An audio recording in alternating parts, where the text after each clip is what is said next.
Challenging star ನಟ ದರ್ಶನ್ ವಿರುದ್ಧ complaint. ಇದೀಗ ಬರ್ತಾ ಇರೋ ಸುದ್ದಿ ನೋಡ್ತಾ ಹೋಗೋಣ. ದರ್ಶನ್ ವಿರುದ್ಧ ಕಂಪ್ಲೇಂಟ್. ನಟ ದರ್ಶನ್ಗೆ ಮತ್ತೆ ಹೊಸ ಸಂಕಷ್ಟ.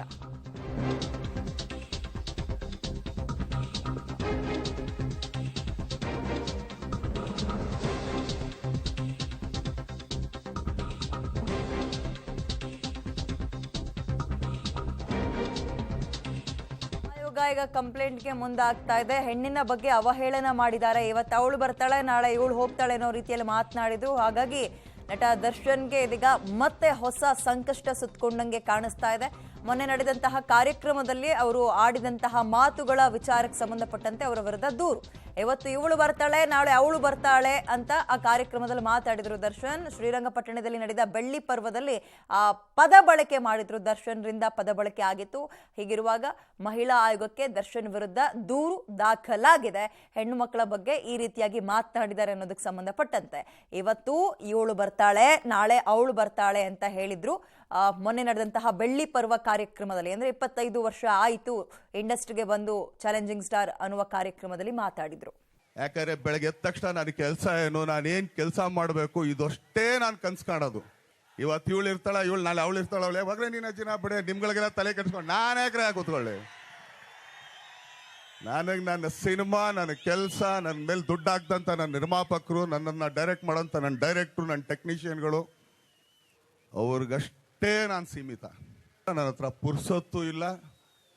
ಯಾಕಂದ್ರೆ ಬೆಳಗ್ಗೆ ಎದ್ದ ತಕ್ಷಣ ನನ್ನ ಕೆಲಸ ಏನು, ನಾನೇನ್ ಕೆಲಸ ಮಾಡಬೇಕು, ಇದಷ್ಟೇ ನಾನು ಕನ್ಸು ಕಾಣೋದು. ಅವರು ಶ್ರೀರಂಗಪಟ್ಟಣದಲ್ಲಿ ಒಂದು 25ನೇ ವರ್ಷದ ವಾರ್ಷಿಕೋತ್ಸವನ ಆಚರಿಸ್ಕೊತಾರೆ. ಆ ಒಂದು ದೊಡ್ಡ ವೇದಿಕೆಯಲ್ಲಿ ದೊಡ್ಡ ಗುರುಗಳು ಇರ್ತಾರೆ, ಸಂಸದೆ ಸುಮಲತಾ ಅವರು ಇರ್ತಾರೆ, ಹಲವಾರು ಗಣ್ಯರು ಇರ್ತಾರೆ, ಹಾಗೂ ಸಾವಿರಾರು ಅಭಿಮಾನಿಗಳು ಸೇರಿರ್ತಾರೆ. ಈ ಸಂದರ್ಭದಲ್ಲಿ ಒಂದು ವೇದಿಕೆಯಲ್ಲಿ ಒಂದು ಪದ ಬಳಕೆಯನ್ನು ಮಾಡ್ತಾರೆ ಅವರು. ಇವಳು ಬರ್ತಾಳೆ, ಅವಳು ಹೋಗ್ತಾಳೆ, ಇವಳು ಅಜ್ಜಿನ ಬಡಿಯ ಅಂತ ಅಂದ್ಬಿಟ್ಟು ಒಂದು ಸ್ಲೋಗನ್ನ ಹೇಳ್ತಾರೆ ಅವರು. ಈ ಪದ ಬಳಕೆ ಆ ವೇದಿಕೆಯಲ್ಲಿ ಬೇಕಾಗಿ ಬಳಸಿದ್ರು. ಅದಕ್ಕೆ ವಿವರಣೆಯನ್ನು ನಾವು ಕೇಳ್ತಾ ಇದ್ದೀವಿ. ಯಾಕೆ ಅಂತ ಅಂದರೆ ಈ ಪದಗಳು ಟ್ರೋಲ್ ಆಗಿ ಇವತ್ತು ಯುವ ಜನರ ಬಾಯಲ್ಲೇ ಇವಳು ಬರ್ತಾಳೆ, ಅವಳು. ಮತ್ತಷ್ಟು ಡೀಟೇಲ್ಸ್ ನಮ್ಮ ಪ್ರತಿನಿಧಿ ಹರೀಶ್ ಸೀನಪ್ಪ ನೀಡ್ತಾರೆ. ಹರೀಶ್, ಮೊನ್ನೆ ತಗಡು ಅನ್ನೋ ಪದಕ್ಕೆ ಸಂಬಂಧಪಟ್ಟಂತೆ ಹೈಲೈಟ್ ಆಗಿತ್ತು ವಿಚಾರ. ಈಗ ಮತ್ತೊಂದು ಸುದ್ದಿ, ಹೊಸ ಸಂಕಷ್ಟ ದರ್ಶನ್ರಿಗೆ. ಡೀಟೇಲ್ಸ್ ಏನಿದೆ?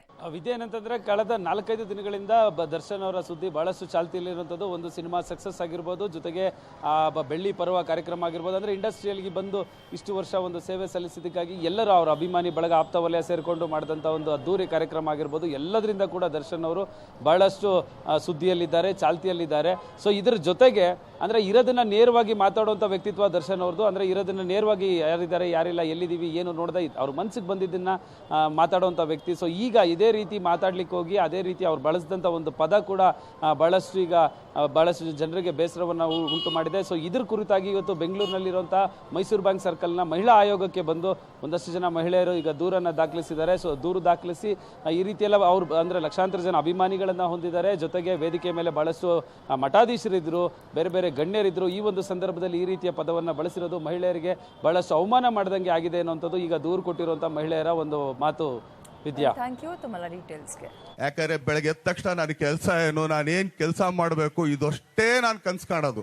ಇವತ್ತು ಇವಳು ಇರ್ತಾಳ, ಇವಳು ನಾಳೆ ಅವಳು ಇರ್ತಾಳ, ಅವಳು ಯಾವಾಗಲೇ ನೀನು ಅಜ್ಜಿನ ಬಿಡೆ, ನಿಮ್ಗಳಿಗೆಲ್ಲ ತಲೆ ಕೆಡ್ಸ್ಕೊಂಡು ನಾನು ಯಾಕ್ರೆ ಕೂತ್ಕೊಳ್ಳಿ. ನನಗೆ ನನ್ನ ಸಿನಿಮಾ, ನನ್ನ ಕೆಲಸ, ನನ್ನ ಮೇಲೆ ದುಡ್ಡು ಹಾಕ್ದಂತ ನನ್ನ ನಿರ್ಮಾಪಕರು, ನನ್ನನ್ನು ಡೈರೆಕ್ಟ್ ಮಾಡೋಂಥ ನನ್ನ ಡೈರೆಕ್ಟ್ರು, ನನ್ನ ಟೆಕ್ನಿಷಿಯನ್ಗಳು, ಅವ್ರಿಗಷ್ಟೇ ನಾನು ಸೀಮಿತ.